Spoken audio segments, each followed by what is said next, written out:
It's Lulu's birthday today. She turned 14. Oh, so cute. Good girl.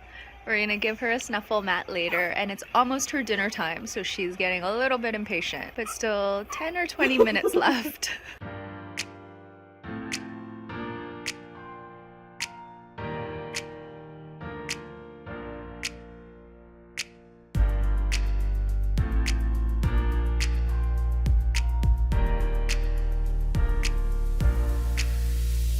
Hello everyone, and happy International Women's Day. Hubby and I are having our breakfast brunch. These are farmer's wraps from Tim Hortons, and there's lots of stuff behind me because we are cleaning the plant area today. We're pretty much done the cleaning portion, but hubby is going to put some lights up around our window area, and then we're gonna put everything back. Good morning, everyone. It is the Sunday after the time change. We sprung forward, which means I am pretty tired today, but I have a lot of things I want to do today. So cleaning is at the top of my list because I'm hoping to get that done by 10 o'clock. It's 8 a.m. now. The lights look really nice. Hubby did a great job. It's very symmetrical. It looks really, really good.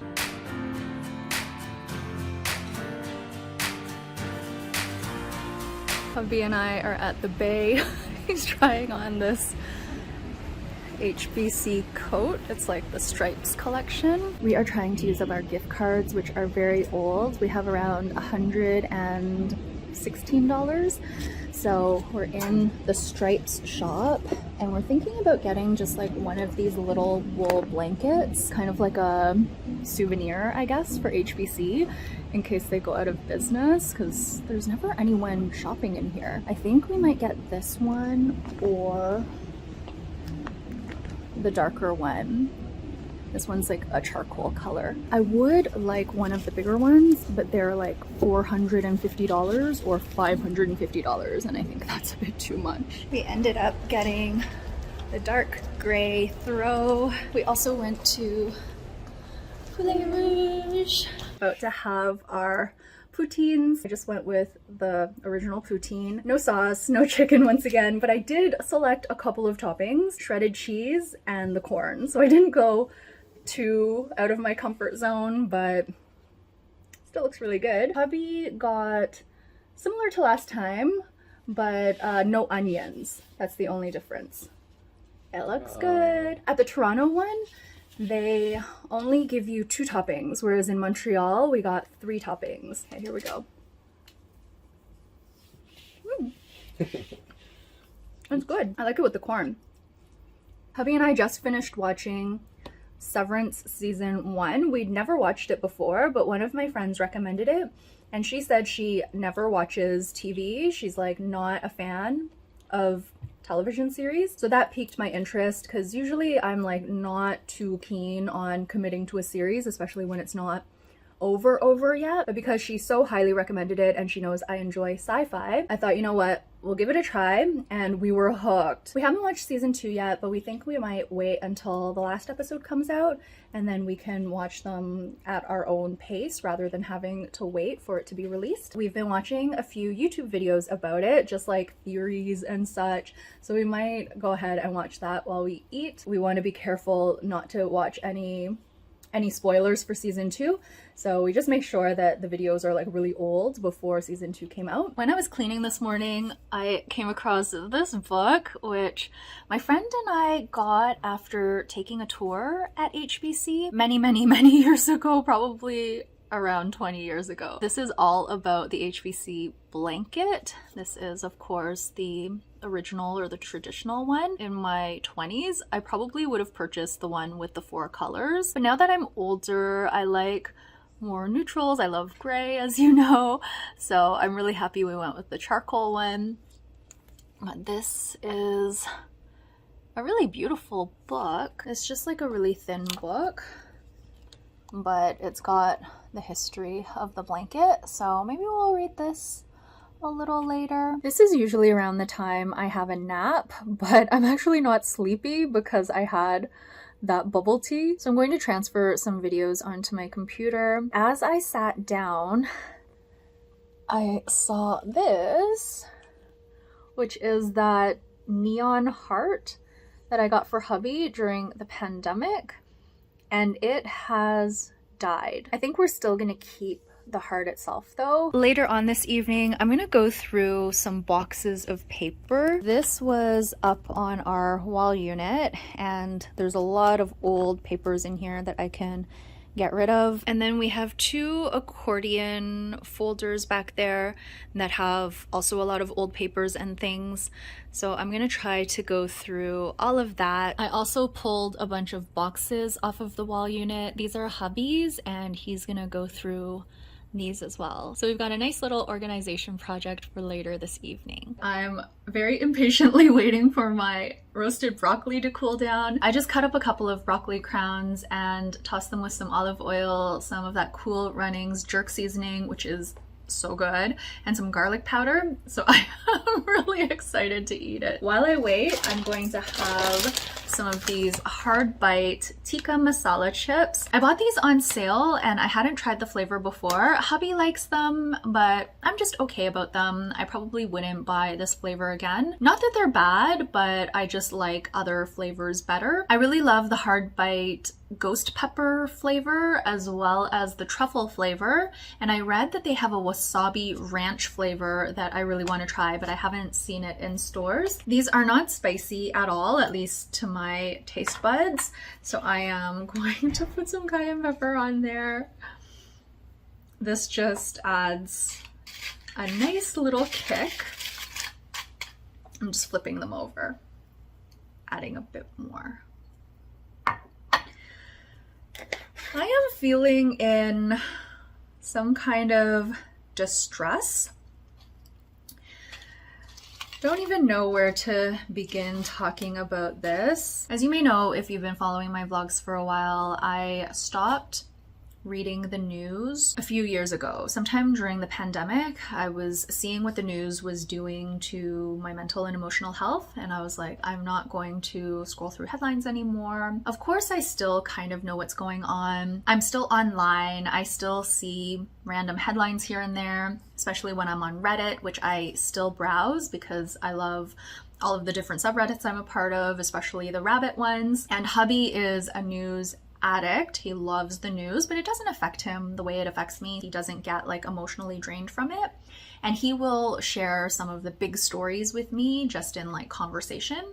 So generally I know what is going on, but I don't spend hours now just like scrolling through headlines and just getting into that news rabbit hole and just like feeling really upset about it. So even though I generally don't scroll through headlines or anything like that anymore, if a news topic catches my attention, I will look into it more, and I'm feeling very anxious about it. The threat to our sovereignty. I want to read more about it. I want to learn more about it, which just kind of fuels the anxiety. So I do take a lot of breaks from the news, but I'm feeling this pull towards it, which is why I'm in some kind of distressed state as I'm vlogging right now. I do have a therapy session booked for next week, and I booked that actually not thinking that there was anything I wanted to talk about specifically. I just booked it as a maintenance session because I want to do at least one therapy session every 2 months. I did one in January, so I was like, okay, March, it's time for my next one. So I booked it thinking, oh, I'll just talk about whatever I'm feeling in the moment. But now I definitely have a thing that I want to talk about. I've been ruminating a lot.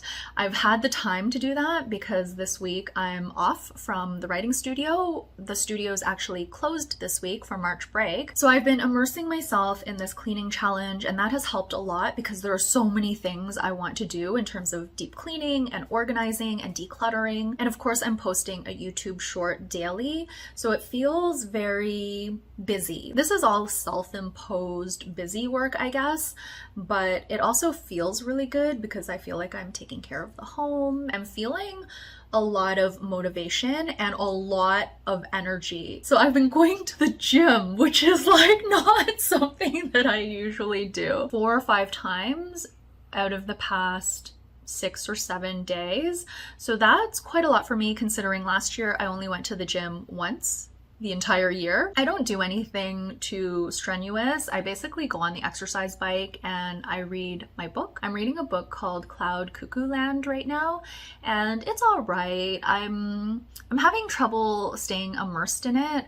It switches stories really often, and there are only like 2 or 3 stories that I'm like very invested in. So I'm finding it hard to keep my interest up in the book, but I've been getting some reading done while on the exercise bike. I just do 30 minutes, and then I don't walk as much during the day because our weather's been hit or miss, although the past 2 days have been beautiful. The other thing I wanted to talk about is that I'm trying to reduce my sugar intake. Sugar is something that I have never really wanted to reduce. I feel like it's one of the things that I feel very addicted to. I love sugar. I eat a lot of it. I knew I didn't want to try to cut it out. I think that would be too challenging for me because there's just sugar in so much that I love to eat, and even savory foods have sugar in them. So ketchup chips I love, that has a ton of sugar. A lot of different examples of hidden sugar in a lot of foods that I like. So what I'm trying to do is reduce my intake of sugar by only having one sweet treat a day. These guidelines are very loose in my mind, but I kind of know what I mean when I say these things. So of course yogurt has sugar in it, but this doesn't count as my sweet treat. Banana has sugar in it, but this does not count as sweet treats. So I can eat as much yogurt and fruit as I want, and it doesn't count towards my one sweet treat for the day. My one sweet treat for the day would be something like a donut or a muffin or a chocolate bar. I don't think I've been perfect with it. For example, I had bubble tea on the weekend, but I'm sure I had a sweet treat that day too. But being perfect isn't the goal here. My goal is just to reduce my dependence on sugar, very similar to how I reduced my dependence on caffeine. That was more of a physical dependence because I would get caffeine withdrawal headaches if I missed a day. This, I feel, is more of a psychological dependence in terms of how much pleasure I get from eating cake, cookies, donuts, and that sort of thing. So far, it's been okay. All I do is I replace what I would normally eat with other foods. So more fruits, more vegetables, yogurt. I've been eating overnight oats with just a touch of maple syrup, and we'll see as I go along whether I will adjust the parameters, but right now those are the very loose parameters, the very not shooting for perfection parameters. With caffeine and alcohol, I had an incentive to reduce because those don't make me feel good. Alcohol makes me feel like crap when I drink it physically, and it also affects my sleep. Same with caffeine. I feel really wonky when I drink caffeine, even though I still choose to drink it at times, and my sleep is completely disrupted. But I started thinking, even though I get so much pleasure from sugar, maybe it's similar to caffeine, where when I was drinking it every day, I didn't really notice the effects of it. It was only when I stopped drinking it that I noticed, oh, I'm getting a caffeine withdrawal headache. This must be affecting me. And now that I am pretty much not drinking caffeine, except maybe once or twice a month, I really notice a difference in how I feel when I consume caffeine. So I started thinking, what if sugar is the same? Because I eat so much of it, my body is constantly in this like sweetened state. And maybe if I start cutting back, that's when I'll start to feel the effects of sugar more. I happened to start on the first day of Lent, which is why I remember when I started. This would be the end of the first week that I've tried to cut back on sugar. And I think what pushed me over the edge to actually try it was on Monday and Tuesday, I was just in this energy slump. And it was strange because it was the days immediately following my period when my energy levels are usually back up again. And I started thinking, what if sugar is the reason for my energy slumps? Essentially, I'm crashing regularly because of all of my sugar intake. I had also met up with a friend not too long ago, and she said a lot of her perimenopausal symptoms went away when she reduced her sugar intake. So it's a lot of anecdotal evidence, but I figured I would experiment with it and see how it goes. I'm not cutting out sugar completely, just as I didn't cut out alcohol or caffeine completely. I want my decisions to consume sugar to be less automatic. I want them to be more conscious and mindful. And ever since I started cutting back on sugar last Wednesday, I've had tons of energy. I mentioned going to the gym. Of course, it's just been a week, so I'm gonna continue to see how it goes. But I haven't had any intense cravings because I've been eating things like fruit and yogurt and such, so I'm still getting that sweetness. But I know I've reduced a lot of my sugar intake just by not reaching for sweet treats like cookies, chocolate covered almonds, etc. multiple times a day, which was what I was doing before, and every single day I would do that. I made lasagna soup for dinner. My sister shared this recipe with me, and ever since I made it the first time, I have only been making this. I don't really make the baked lasagna anymore because this is so delicious and it's much easier and it's also much quicker. Very, very delicious. I always change up the sauce. And usually I use burrata instead of heavy cream, but today I used sour cream because we had a bit left over.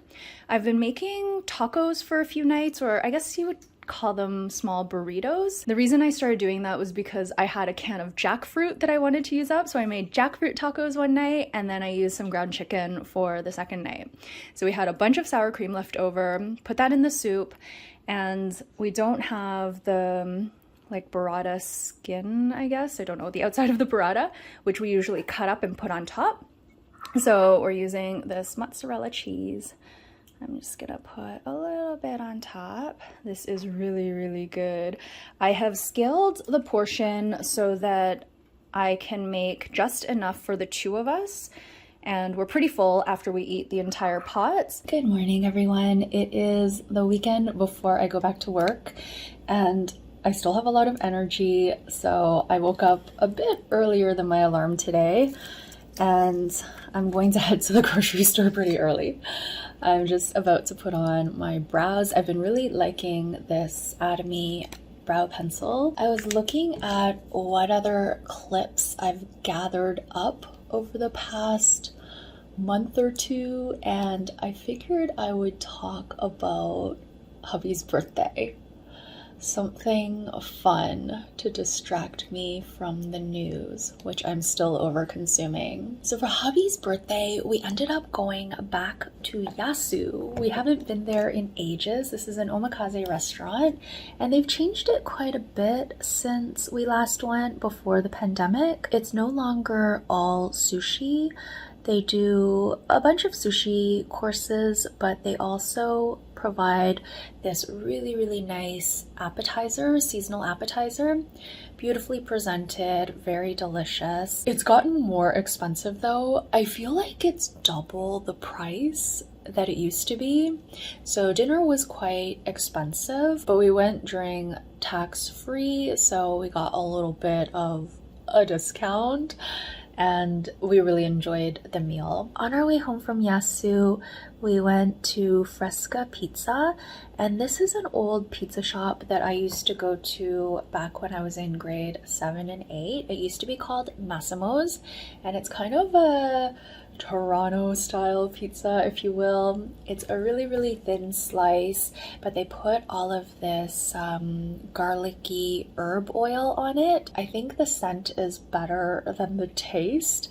It's actually quite mild when you eat it, so it smells really garlicky and delicious, and it's very, very fragrant, but the taste itself is more subtle. I enjoyed it, and it's very nostalgic for me, but it's not something I would eat over and over and over again. Fresca gets really good business though. There were so many people there. Even though we called as we were leaving the restaurant, we still had to wait about 30 minutes for our pizza. I don't think I was clear about this. The pizza we saved for the next day, so we didn't eat the pizza after Yasu, even though we picked it up because it was on our way home. We ended up going to Yasu a week before his actual birthday because the Super Bowl fell on hubby's birthday this year, and we like to stay home and watch the game.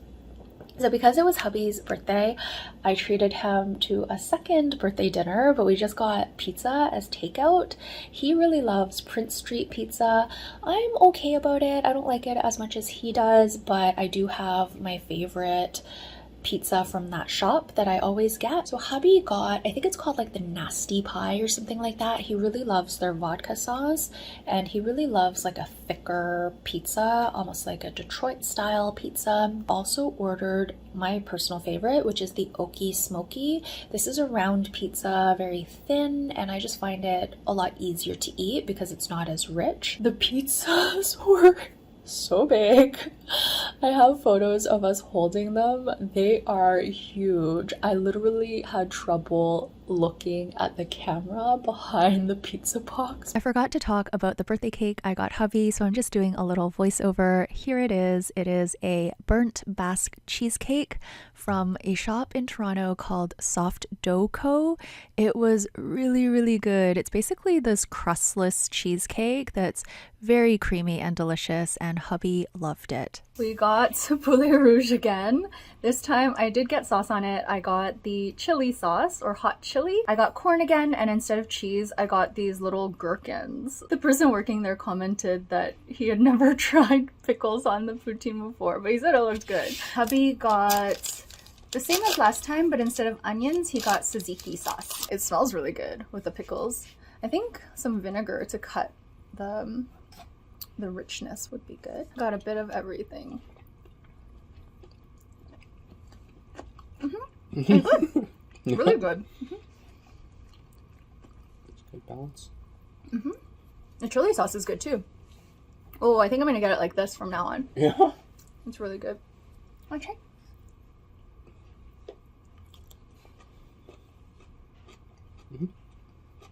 Maybe. Spring arrived yesterday, so today is the first full day of spring. I wanted to do a few updates before ending off this video. The first is that I am still going to the gym, but I took a long break in between because I really wasn't into that book I was reading, Cuckoo Land. I'm about halfway through and I just never really want to read it. So because I didn't have a book that I was interested in reading, I stopped going to the gym for a bit. But I've started up again because I recently started this book, Lessons in Chemistry, and I am really, really enjoying it. I only started it, I think 2 or 3 days ago, and I'm already halfway through. This is the first book in a while that's really captured my attention. The books that I've been reading, I've just been iffy on. I've wanted to DNF them, but I generally don't DNF fiction. But I think with Cuckoo Land, I am going to DNF it because I'm just not that into it. It's nice to get back into fiction again. For a while, I was thinking I was the problem because I wasn't interested in it. I must be just so fixated on the news, but really it was because I was reading books that I just wasn't all that interested in. So that makes me feel a lot better. The other thing that helped recently was my therapy session. I had it 2 days ago on the last day of my cleaning challenge, and I'm glad I scheduled it for then because I was really in a state with the news and I didn't know how I would be coming out of the cleaning challenge and not really having that distraction anymore. I was like, oh no, am I going to be spending all of my time reading the news now, just like being really upset and all of that. My therapy session was very good. She helped me realize that I can't control my curiosity if I'm naturally drawn to wanting to learn about certain things, but to notice if or how it's affecting my life in terms of my thoughts and behaviors. She also reminded me that it's okay to feel angry. There are a lot of good reasons to feel angry right now. I really want to channel my anger in some way because the anger does give me energy and fuel.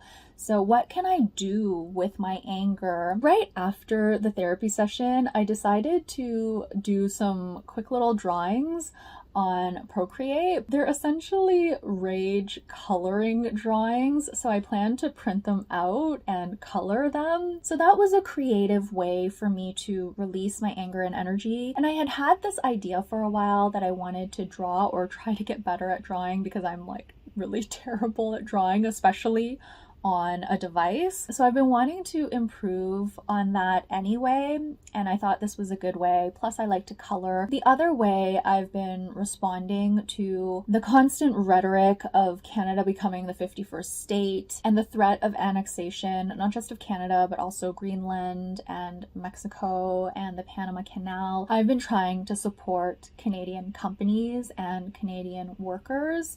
So when I shop now, I try to make a conscious effort to look at where something is produced or made. So that is one way I've been trying to do something within my control, even though it's not a lot that I'm doing. I have a feeling this vlog is going to be longer than usual, but thank you all so much for watching. I hope you're all doing well despite all of the uncertainty and instability that is our world right now. I'm gonna try to be back with another vlog sooner rather than later. That's going to be it for now, and I will see you in the next one. Bye.